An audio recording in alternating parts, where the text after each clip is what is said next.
The 7th of June 2017, the Knysna Fire originated somewhere in the area of Elandskraal.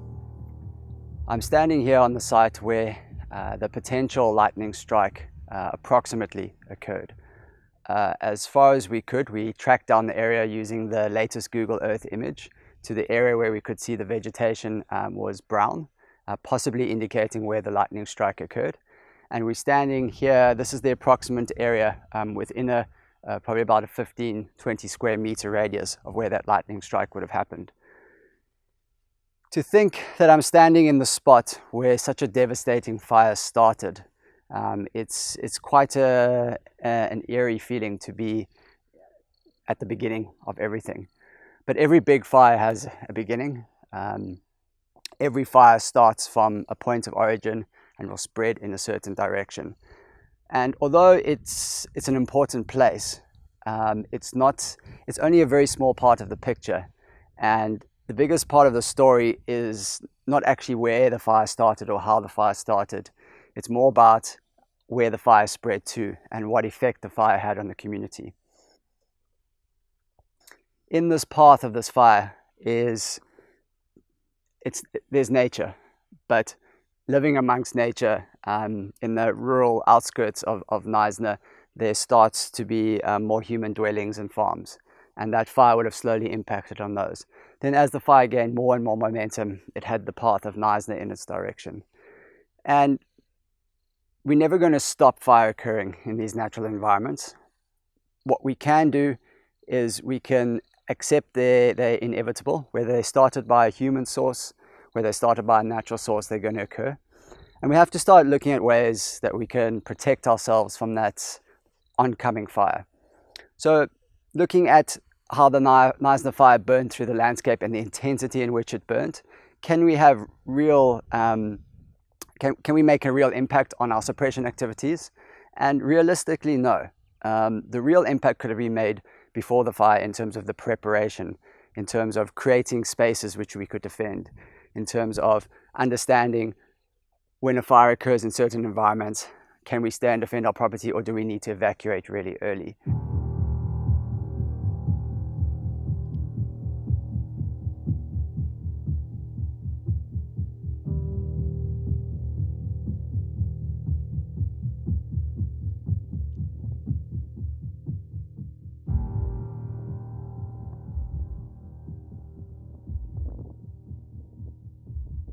Here has been a fire, and Tony, Madré, and little Michael, and a little unborn kid of 8 months, I mean, it's a child that's there, you know, has died in this fire.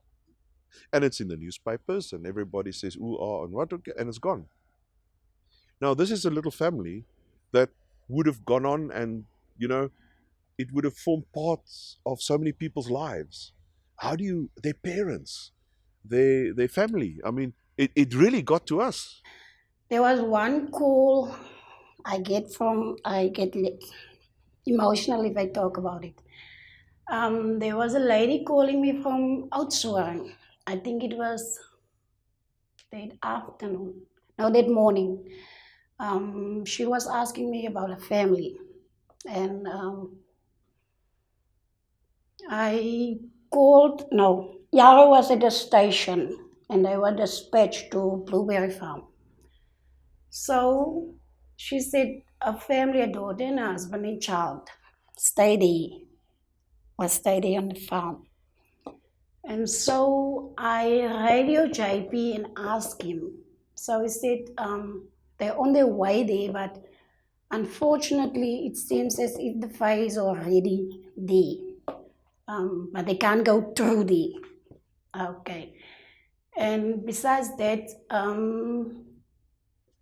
later that day, I on the radio, we got a base radio, Metro, and the guys on the radio was saying that there's a family who passed away. So I put one and one together, and I know. Tony and Madré both were civil engineers, and they could have, with their income, most probably have stayed in town. and had a grand house with a jacuzzi, or whatever, with swimming pools and all these wonderful things. But as a couple, they decided to come and live in the forest amongst us within that environment which you have at, Elandskraal. And they arrived there, and this is this beautiful virgin forest with just a little shack standing there, a little wooden shack. And with their own hands, they built up that little wooden shack into a home. They didn't have water supply. They made their own water supply. They didn't have electricity. They supplied their own electricity. They did their own thing on that little piece of property. And then little Michael was born. Now I've got photos and stuff where Michael is actually, now the day this fire occurred, little Michael was his 3rd birthday. Now prior to that, little Michael was standing with a shovel actually helping to build. Now it takes me back to my young days. My dad, I mixed my first concrete mix when I was 4 years old with my dad. And I saw this in little Michael. Michael is like getting hands on. And Madré was preparing to do homeschooling with him. And Madré was pregnant. She was 8 months pregnant on that day. And little Michael was his 3rd birthday. And Tony was there to be with him, And if you look at this little family, everything they were doing was to have a certain in the forest lifestyle. They were so paraat. Everything Tony did was survivalist. Tony and myself, I still taught them how to make fire. I can make fire over 100 ways. And I was starting to show them, educate them on that field. But from a environmental perspective, there wasn't a tree Tony didn't know. Madré, them were also trained from a medic perspective, everything. They would be the last people you would ever think to get caught up in a situation like that. And they were very well educated from a survivalist perspective. Now, how did it occur that they actually would be caught up in something like that and die? I mean, they were the first people I would have thought to have come up with a plan, And, it is quite interesting that when you look at it afterwards, you always come up with why wasn't this and why wasn't that and why wasn't this. But in their case, I mean, they really took and tried to implement everything to look after themselves. Except, I don't think that they were educated about spotting and about the scenario which can occur with spotting fires. Because that WhatsApp we got the morning at 12 minutes past 6 saying, we're seeing smoldering, we're seeing area which is actually burning across at my forest. And then them actually being civil engineers and everything, and with their whole mountain rescue thing and everything, according to them it was there. And 20 minutes later, their cell phone stops operating, indicating that something is, they're not there. And I don't think that they ever thought that this could happen over that distance. Not with all this green southern areas, green in between, the moist green areas in between us. They were never educated about spotting. Further, I think if Tony and Madré had to know that they had to maybe put a little bunker in there because of the area they're in, or so on, they are the people that would have done it first. So from an education perspective, I don't think they were ever educated that that area that they are in is a high risk, or how to prepare for the high risk.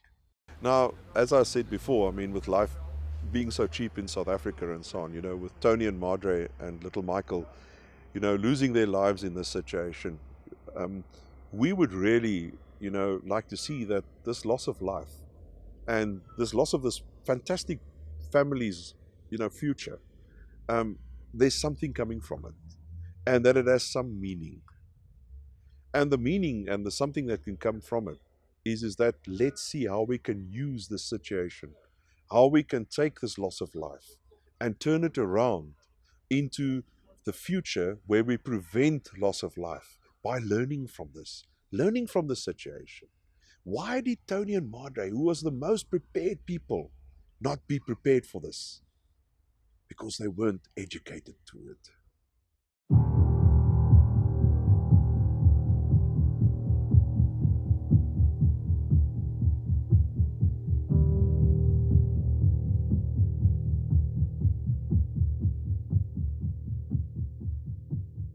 if you're living in an environment which you don't understand all the dangers, find out.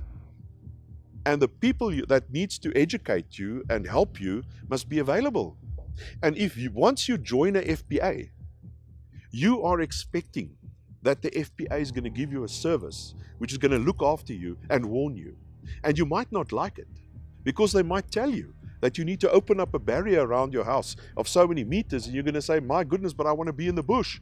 Then they're going to warn you and say, if you want to be in the bush and it's going to go in the air, you're expecting that from the professional people to warn you because you don't know. I didn't know. Okay. A lot of people in Knysna didn't know. Tony and Madré didn't know.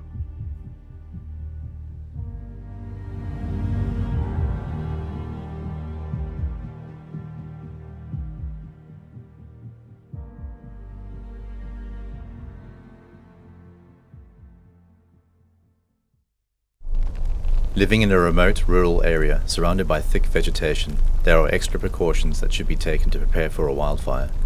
These precautions should prioritize life safety and look at aspects of home and asset protection. Homeowners living in this situation often remark that this is why they move to these areas, to be surrounded by the bush. Choosing to live this way must come with the accepted responsibility for preparing for wildfires. It is still possible to live amongst nature and to do so in a wildfire resilient way. The following could help increase the wildfire resilience of your home. The creation of a defendable space around the home. Using ignition-resistant building materials. Installing sprinkler systems or drencher systems. Planting fire-resistant plants. Position a home where it has reduced risk in terms of slope and terrain. Reducing the dry and dead organic matter and ladder fuels. The placing of fuel breaks located strategically to slow the spread of wildfire on the property. Consult with your local FPA, fire services, wildfire consultants to ensure all elements of your pre-planning defences are optimal and that you have thought of all eventualities.